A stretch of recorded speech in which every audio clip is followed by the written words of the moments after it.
안녕하세요, 김잡부예요. 오늘은 웬일로 며칠째 비가 안 왔습니다. 공사가 빨리 끝날 수 있게 하늘이 돕는 걸까요? 위에는 벌써 차가 올라와 있네요. 현장에 와보니 벌써 작업 준비도 시작하셨습니다. 오늘은 뭘 하는 걸까요? 짜자잔, 이제는 낯이 좀 익으시죠? 콘크리트를 뿌려줄 펌프카가 왔습니다. 이 몇 번째 보는 거죠? 저희 가족보다 더 많이 보네. 안개가 채 개기도 전 새벽, 펌프카는 작업을 준비합니다. 오늘은 목조주택에 골조를 올리기 전에 미리 콘크리트를 타설해야 되는 날인데요. 데크에 콘크리트가 들어가기 때문에 후속 공정을 위해서 미리 작업하는 겁니다. 근데 뭐야? 이전에 타설했을 때랑은 차가 반대 방향으로 올라오고 있죠? 저 안 될 텐데. 아니나 다를까 길목에 차가 빠졌습니다. 정말 욕이 절로 나오는 상황.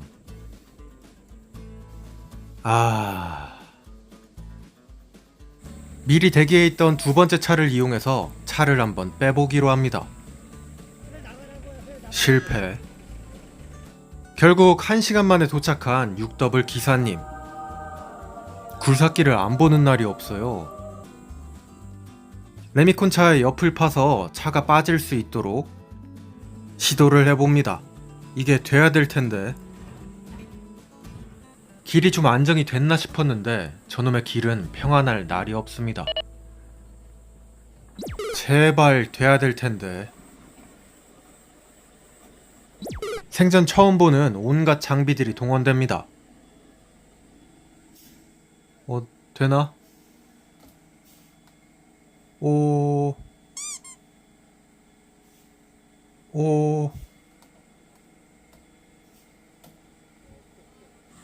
실패.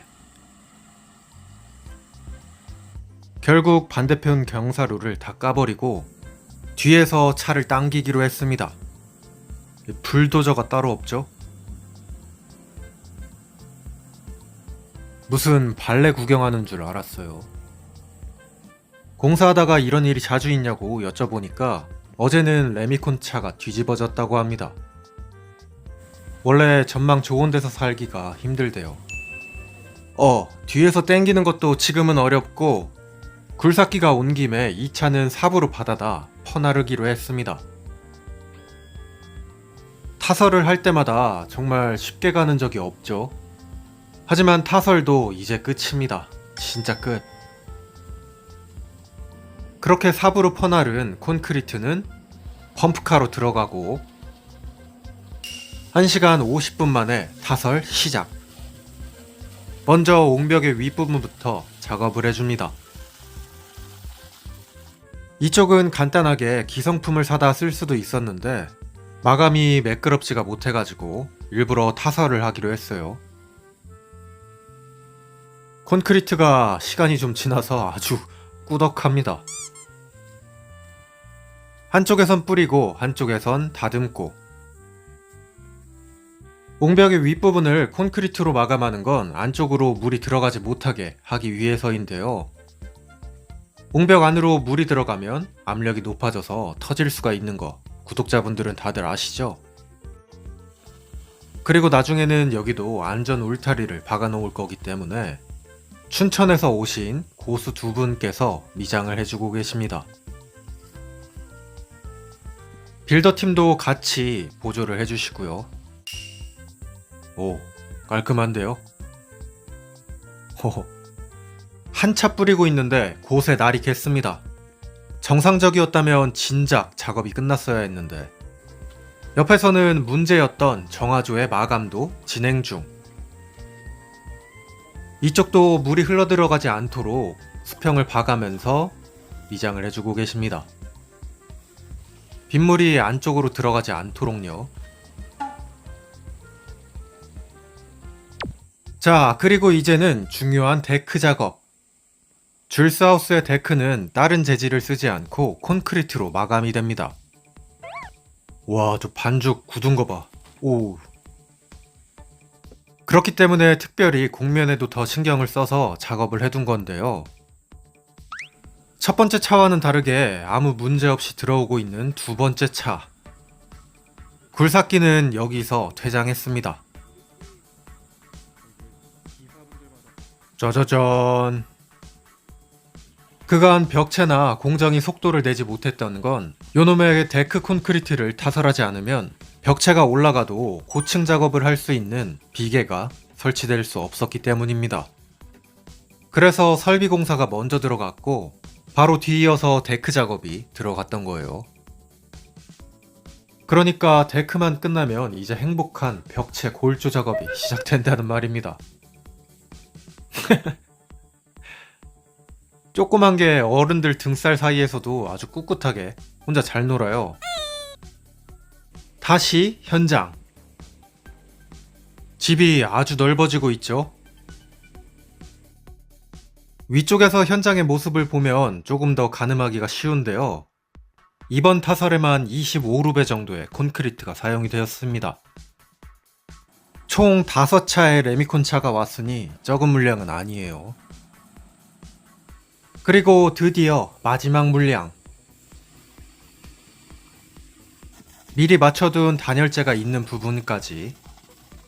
어휴, 공사 시작 52일 만에 여기까지 달려왔습니다. 찾아보니 9월에 비가 10일 빼고 계속 왔더라고요. 이 정도면 거의 하늘의 뜻인데. 그래도 예쁘게 타설된 콘크리트와 넓어진 집을 보니까 기분이 좀 좋아집니다. 앞으로는 큰 차가 올라올 일이 거의 없어서 공정만 진행이 되면 되거든요. 깔끔, 이건 왜 한 번 더 하시는 거예요?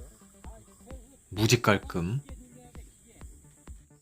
데크에도 빗물이 고이지 않도록 수평을 봐주고 계십니다.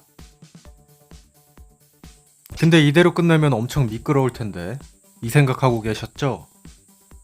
마감이 어떻게 될지 댓글로 한번 맞춰보세요. 저는 힘들어서 뻗어 있었는데 피니셔라는 기계까지 이용을 해서 위쪽에 마감을 진행해 주셨다고 합니다.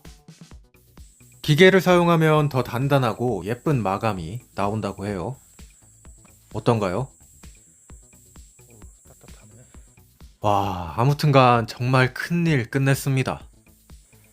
이게 뭐라고?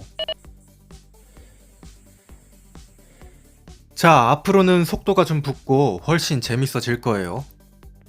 오늘은 미장 고수 2분과 장비 100만원, 빌더팀 3분, 굴삭기 반나절 44만원, 펌프카 88만원, 콘크리트 225만원, 20평가량의 콘크리트 데크 작업에 550만원 정도 품삯 빼고 들었습니다. 아이고, 이제 벽체에 올라갑니다. 구독 한 번씩 눌러주시고요. 오늘의 영상은 여기까지 보여드릴게요. 감사합니다. 김주일스였어요. 뿅, 짜자잔. 새로운 품종의 메론이 도착했습니다. 오, 특이하게 생겼죠? 박 같네. 요 큼지막한 메론은 허니퀸이라고 불리는 신품종 메론입니다. 올해 처음 나온 건데요. 과일은 꼭지를 보시면 신선한 건지 아닌 건지 알 수가 있는데 일단 한번 쪼개 볼까요? 과육이 얇아서 칼이 쑥 들어갑니다. 반대쪽도 자르면 이 녀석은 나무에 달렸을 때 13에서 14브릭스 정도 나오고 있는데요. 메론의 특성상 후숙을 시키면 조금 더 달아집니다. 맛은 철원의 한의원하고 비슷한데 부드러워요. 자세한 내용은 링크를 확인해보세요.